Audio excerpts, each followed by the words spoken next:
Hello ladies and gentlemen, this is Blue Maxima, and I'm here checking out Necromunda, Hired Gun, the latest in the series of Warhammer 40,000 video games, brought to you by the people who did Space Hulk Deathwing and I Divine Cybermancy. And I Divine Cybermancy, for all its incredibly crazy ideas, was an incredibly jank game, but it was also really fun, and apparently they really took the time to improve Space Hulk Deathwing, and it turned out pretty damn good as well. So, the fact that they decided to do another game that has sort of like Doom 2016 gameplay. It's basically a Doom 2016 clone. There's a few other systems around the outside, but that's the long and the short of it. It's a Doom 2016 clone. I thought to myself, yeah, you know what? They've earned themselves a decent enough reputation over the years. Let's give this a shot and see how it's like.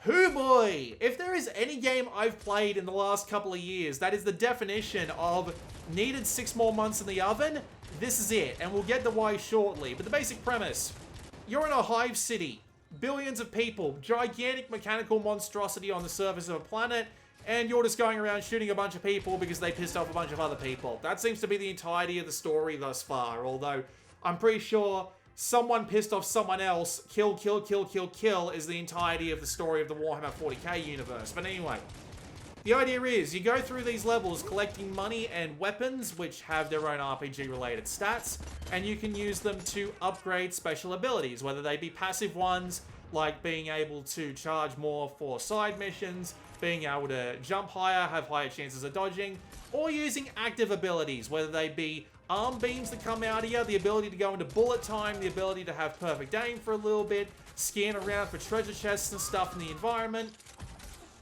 and you repeatedly go through a series of main missions and infinite procedurally, quote-unquote, generated side missions, which are basically just taking place in the story levels, but have just random objectives placed around them. And you go through and you do that with a bunch of the usual mechanics you would expect from a Doom 2016 clone. You've got double jumping, you've got dashing from side to side, you've got a grappling hook, which will let you go pretty much anywhere you like. You've got a wall run. You, of course, have the active abilities I talked about, like bullet time, perfect aiming, seeing through walls, and what have you. And it does look great. It really does. It's got a great sense of style to it. The weapons are all really cool. The gigantic beasties, the way the humans look, the guns and their effects. It's all pretty impressive, but this is the PlayStation 5 version of the game. A game that runs on PlayStation 4, and it can't maintain a solid 60 frames a second. Why? I'm not sure. It's just really bad at it. They even have like this FPS counter in the top left. Like, at least I was able to enable it on my first playthrough, but it ain't working anymore. That shows you the frames per second, and it almost always stayed at 60, but then there were a couple of missions that I recorded during this specifically, which could not hold that 60 for some reason. It was really weird. But back to what I was saying before, this game absolutely needed 6 more months in the oven, at the very least, because holy crap, the amount of just out-of-whack things that I found just by playing a couple of hours of this is just off the charts. So, let's start with some of the obvious ones. They give you a lot of options in the options menu to begin with, right? They give you the ability to do things like turn on auto-aim, turn the difficulty up or down, turn off all the heads-up display elements. Some of these just flat-out don't work. Like, for example, the auto-aim. I was playing on old school, the highest difficulty, and I was getting by. And I was thinking to myself, man, I would like to have a little bit of extra auto-aim for this analog stick because it feels really bad. But every time I would turn it on, it would just automatically default back to no auto-aim. Even just for low. Just so I could have a little bit of an easier time aiming at the dudes that are like 30 meters away from me.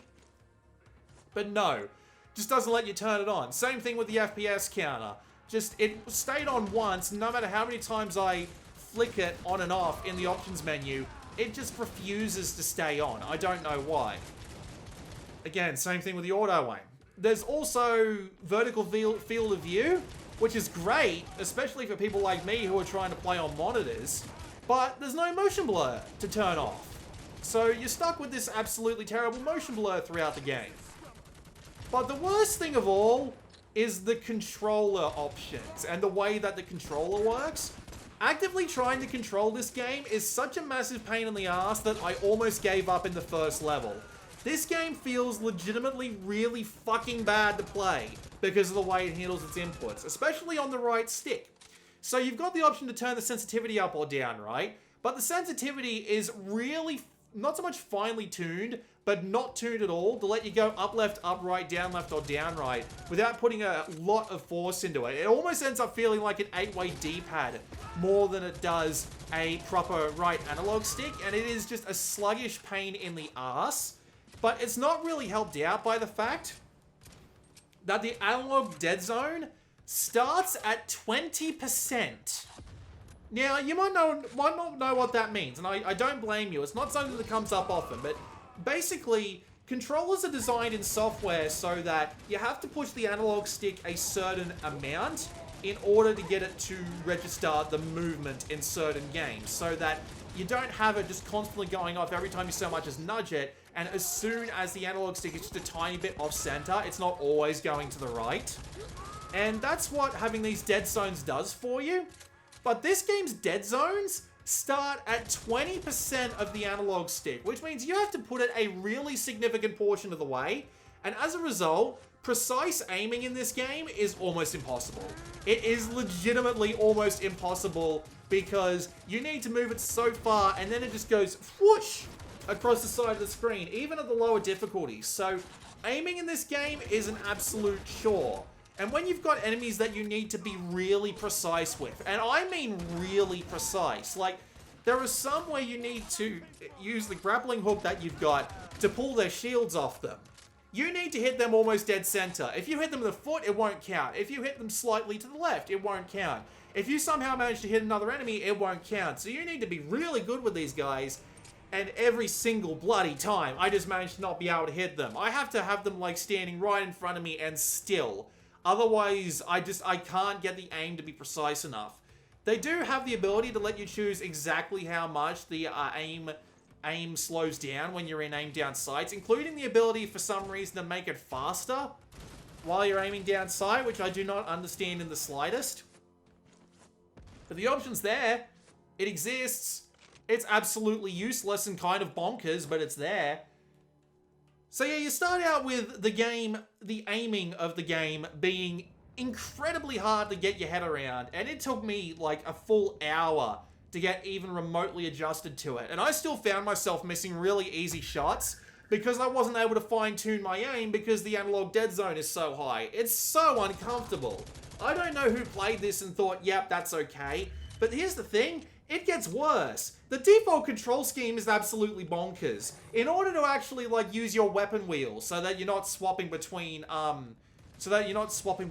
just the back and the forth weapons hoping you get exactly the right one you're looking for, you need to hold the weapon wheel button, which by default I believe is up on the D-pad, then use your right analog stick, and the game doesn't slow down time for you. So you don't have the ability to think about what weapon you need to pull out next. You have to be really quick about it, otherwise you won't get to it. And it's just, it's bonkers. It's absolute bonkers just having the weapon wheel work like that. And the active effects are just as bad because you just have to hold another button and do that. I was thinking I could do something like maybe hold a button on my face buttons, which don't get used very much, and then use the left analog stick, but nope, it's the right stick or nothing. So it's incredibly restrictive as to what you can do, despite the fact that you can remap the entire controller in the control settings, which is something I would usually praise the game for, but this time, nope, it's just dumb. It's just really dumb. And there's a bunch of other ones that don't make sense either, like the Mastiff being on a face button when it could easily be like a D-pad button, because you don't need to use the Mastiff that much. Kind of a neat feature, pull out a squeaky toy, squeak squeak, get your Mastiff in there, and it senses all the enemies out for you and has a bunch of other abilities that it can upgrade. But you don't need to use it that much, so I don't know why they bothered putting it on a face button. Same thing with the grappler. I actually changed the default control scheme to have jump and grenade on L1 and R1, L2 and R2 be an aim and fire, and L3 be dash and R3 be fire the grappling hook. Otherwise, it's normally on a face button, and I think it just works a lot better. It's a ton less clunky and a bit more thinkable. It's easier to think through just by default. I don't know who thought it was a good idea to have the control scheme be the way it was, but they need to really take another lesson in having reasonable first-person shooter control schemes. But it doesn't come down to just the buttons, it also comes down to the way you interact with the environment. Because there are a bunch of things that just break sometimes. Whether it be trying to do wall runs, but wall runs just never respond. I don't know if you have to like press a button to get your guy to attach to the wall, or if you don't. Because it seems to be half and half, which just doesn't make any sense to me. Every time you need to press the square button, it's going to be a crapshoot as to actually you're going to end up doing what you want to do. You're going to be standing right in front of something you need to interact with, and pressing or holding the square button as it makes you do. And it just won't work until you're on exactly the right angle, aiming at exactly the right place. And it is incredibly frustrating to deal with. I don't know who the hell came up with it, but it just doesn't work. Half the time, it just does not work. And it just doesn't make any sense. Not to mention, the melee takedowns. The melee takedowns are even worse for this, because you need to be really close. You need to be facing the right direction. And even then, sometimes you'll just inch out of range of the takedown. And it's really close. Like, you need to be close enough for a smooch in order to do a lethal takedown on these fellas. And even then, the conditions in which you're allowed to take them down are so obtuse that I still haven't figured them out. So you just basically have to get close. And if you see the button prompt pop up, press a square button, and then again, it still won't work half the time because the angle will just be a little bit off, or you're not facing them right, or something like that. But the half the time it does, at least it works mostly like the, Doom 2016 one, where you don't get damaged while you're doing it. But then it'll pop out, and then you'll be surrounded by 4 people, and you'll need to run the fuck away. The AI is immediately as aggressive as they were before you started the brutal takedown. Although the funny thing is, in Doom 2016, it always got up close and personal with the enemies that you were doing the takedown on, so you couldn't see other enemies in the background. This game doesn't do that, so you'll just see this big troll-like dude just standing there in the background, waiting for you to finish this with a really dumb look on its face. And yeah, it's weird. It's really weird. I've also bugged out an absolute ton of the takedown animations just by being in slightly the wrong place. Like, having dudes floating in the air, having their bodies disappear, and me just causing blood splats to appear out of nowhere just by sending my knife down on them. And a bunch of other things like that. The wall running also, I forgot to mention this about the wall running. Most of the time it doesn't work, but when it does, you will run straight forward along the wall, right? But if that wall curves around and then goes back behind you, you will continually follow that wall without your angle of view being changed. So you'll be running in the exact opposite direction that you're moving, that you're looking. So it looks like your head's been rotated 180 degrees and you've snapped your own fucking neck. It's great. It's also really fucking dumb because it's really hard to actually get off the wall and see where the fuck you're going. That has actually got to be killed. But it's still kind of funny. All of these things together, the really shitty controls, the really shitty default control scheme, the fact that shit just doesn't work properly half the time. Even weapons, even firing weapons can be a real pain in the ass. Whether it be trying to look down your sight after you're reloading and just not doing it. Trying to fire a semi-automatic gun, but it just refuses to fire more than one shot every second or so. For some reason, it just doesn't recognize that you're pressing the button. Whether it be trying to reload your guns and just having something in front of you activate, or trying to activate something in front of you but having your guns be reloaded. It's an absolute nightmare, if I'm being honest with you. It is incredibly unpolished. Half the time I feel like I'm not in control of what I'm doing at all, and it really doesn't help when there are some enemies that can definitely swarm you from every which way, and are incredibly a bit of a pain in the ass to deal with. And the game has one last trick of unpolished bullshit up its sleeve. You have extra lives, basically. They have stim packs, and these stim packs will revive you where you're standing. However, they almost never revive you in the way that you were facing. Sometimes they will revive you facing straight down or straight up. Why? I have no fucking idea. All it does is leave you open and get shot again. It's the stupidest fucking thing in the world. And then... Sometimes it'll just spawn you like 20 feet away, facing in a random direction, and you won't have any idea where the fuck the game's decided to put you. And so, you'll just be looking around confused, thinking, where the fuck did I end up? It's really shit. It's a shame, because if the game actually worked properly, if all of these things were actually working together, it would be a good damn time. It would legitimately be a good amount of fun. Even on old school, most of the enemies feel fine, although the shielded enemies are kind of bullshit, because they can take like 6 times the amount of damage a regular human can. I say regular human, in this case being the regular mook. That's a little annoying, but the looting system is great. It's a lot of fun looking around for these treasure chests, and the fact that you can get the pickup that lets you hunt them down really early on in the game for cheap is enough to get rid of that whole, you know, secret hunting annoyance that I have in the back of my head, where it's like, where the fuck are all these chests? At least I'll be able to, like, look for them as I'm going through, instead of having to come back later. And some of the guns feel great. Some of them are kind of creative. Not really creative, but kind of creative. And when they work right, they do feel good to shoot. Especially since the game's got this unique mechanic where if you get close to an enemy that you're shooting and you take damage, your hands will start glowing red and you'll start recovering health the more damage you do and the closer you are. So it encourages you to stay in the fight.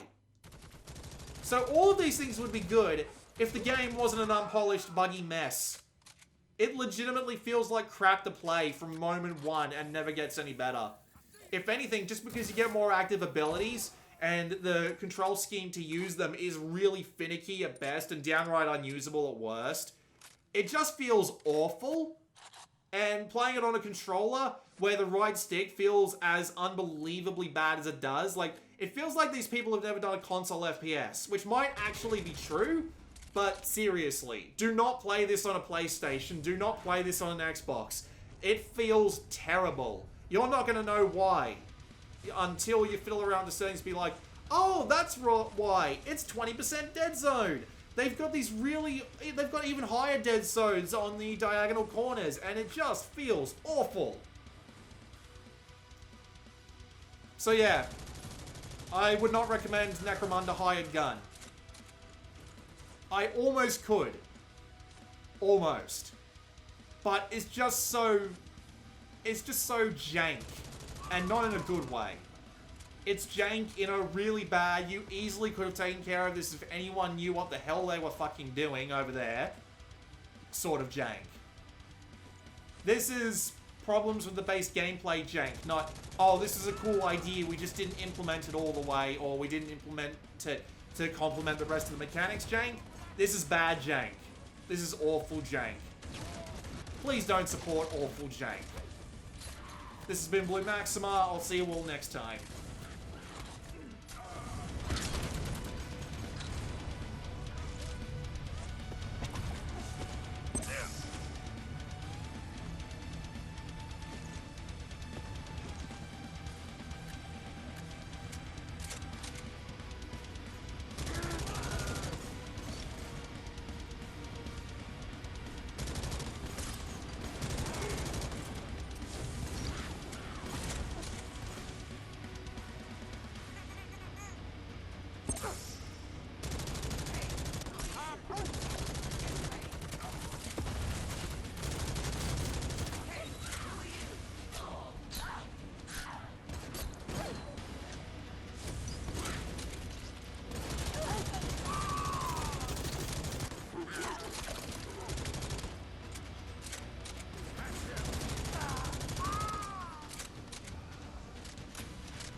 Heads up, he's here!